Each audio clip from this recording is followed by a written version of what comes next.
Well, fears are growing that the Ukrainian capital of Kyiv will soon fall to Russian invaders. Heavy fighting has broken out in the city's suburbs, and we've just received this video. You can't see a lot in it, but just take a listen to the sound of the bombardment.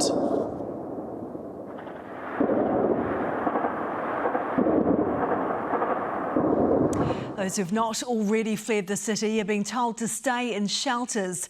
But there are also reports that the Russian invasion has faced stiff opposition and hasn't been able to keep up the momentum of the early part of the invasion. Europe correspondent Lisette Raymer reports. These are the soldiers trying to seize control of Kyiv. A swerving Russian tank looks to deliberately run down an innocent car. An elderly man left trapped inside as nearby Ukrainians rush to his aid in disbelief. Russian troops continue to close in on the capital, proudly flying the hammer and sickle flag of the Soviet Union at the head of the convoy, stopping to disable the cameras as they do. The Ukrainian National Guard lie in wait on the outskirts. And in the heart of the once bustling city, soldiers hurry into position, carrying boxes filled with the ammunition they will use to defend Kyiv.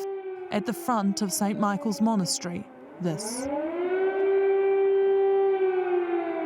A woman standing in the midst of blaring sirens, sending up a prayer.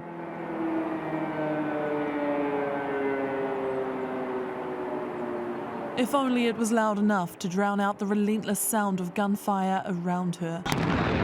As Russian fighters and Ukrainians face off across a bridge that leads to where she stands in the capital. Ukrainian troops backed away, Russian soldiers in the distance. Ukraine's second city of Kyiv has already been badly hit. This missile stabbed the road but didn't detonate. Many others did. Oksana Gulenko sings the national anthem as she pieces back together what remains of her home. Long live Ukraine, she says to herself, and anyone else who needs to hear it. 18,000 guns have now been handed out to everyday Ukrainians, who are also being urged to stock up on homemade Molotov cocktails. Among the volunteers joining the civilian militia, the former president. We, Ukrainians, are free people with a great European future. His successor, a main target, was sheltering in a bunker today with withering words for the West. This morning we are defending our country alone. Just like yesterday, the most powerful country in the world looked on from a distance. He offered Putin new talks, but instead the Russian leader appealed to Ukrainian troops to defect. It will be so much easier to talk to you and negotiate with you than with this gang of Nazis that has captured Kyiv. But Russia is suffering some losses too, still unable to gain control of a key airport despite multiple attempts. Jets have been shot down and this man, a suspected spy, was detained by Ukrainian police, caught painting markers in luminous paint, possible signals to guide Russian warplanes. There may have been some small victories, but not enough to calm the fraught nerves of thousands. Guards fired warning shots to prevent a stampede at Kyiv's central train station, as Ukrainians fought for a seat to freedom. It's estimated 100,000 people are already displaced. That number expected to rise to 5 million. We're hearing bombing everywhere. Mums and their little ones left to make sense of their new lives alone.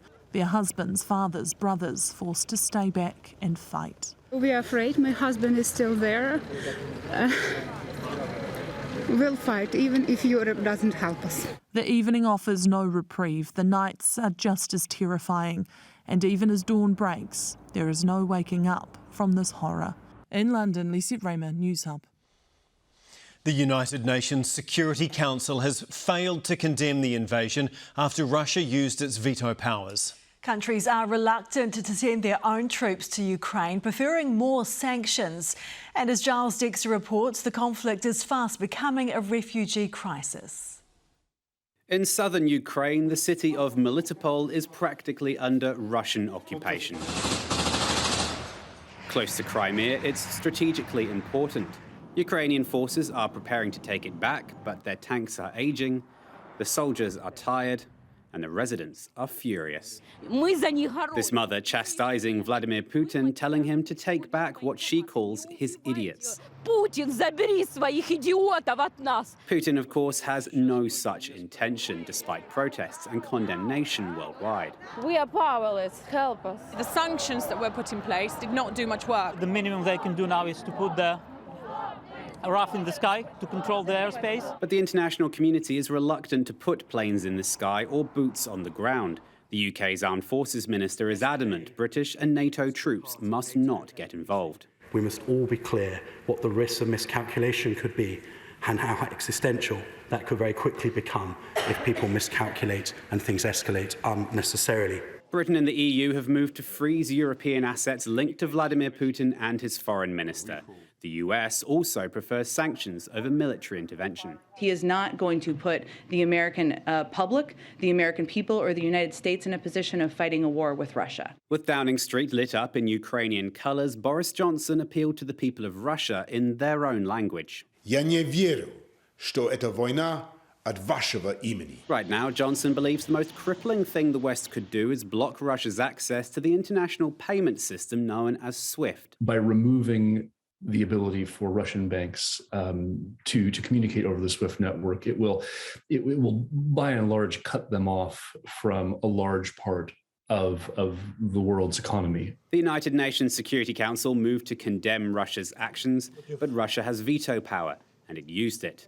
China, expected to side with Russia, abstained. Make no mistake, Russia is isolated. It has no support for the invasion of Ukraine. While people outside Ukraine discuss what to do, stories of defiance and sacrifice in Ukraine are beginning to emerge, like that of Vitaly Skakun, who blew himself up on a bridge to stop Russian tanks from crossing. While on a tiny island in the Black Sea, 13 border guards were killed by a Russian warship after refusing to lay down their arms. Their final words, telling the ship to go f*** itself. Men of fighting age are banned from leaving Ukraine. They're taking up arms and waiting for orders. Well, I'm here in order to protect my family, my country. But women and children are leaving in their thousands. The conflict is fast becoming a refugee crisis. These satellite images at the border with Romania show a queue 6.5 kilometres long.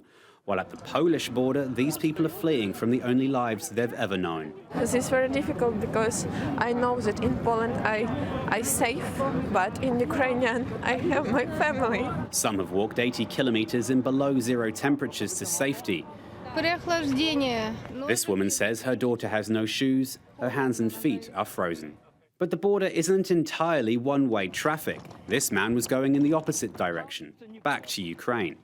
Slava Ukraini! Back to fight. Charles Dexter, Newshub. Well, TVN reporter Wojtek Bojanovski is in Kyiv and joins us now. We've heard about the renewed bombardment there overnight. Can you tell us what's happening there now? Ingrid, it has been a very busy, stressful and sleepless night for most of us here in Kyiv. Looks like the Russians are trying to encircle the city. We heard the explosions not only from the north, it was in the previous day, but also from the south, east and west. There were reports of the gunfire, not outside of Kyiv, but actually inside of Kyiv, and for most of the Ukrainians it was a night spent in shelters. There are 52 subway stations and thousands of people are there for the third night in a row. Children with pets, parrots, cats, women, grandparents, and we spend a few hours there, and it's really heartbreaking. These people are crying and just asking for help and asking the Western countries to help Ukraine so to finish this horrible war that started 3 days ago. Just awful. Wojtek, thank you so much for your time.